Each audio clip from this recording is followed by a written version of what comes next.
Charger light, দাম মাত্র 100 টাকা। 100 টাকা।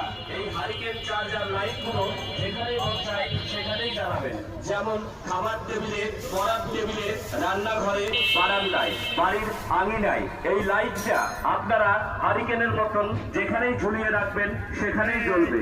চার্জ দিবেন মোবাইল ফোনের চার্জার দিয়ে, 1 ঘন্টা জ্বালাবেন 5 ঘন্টা। দাম মাত্র 100 টাকা। 100 টাকা। আসেন আমাদের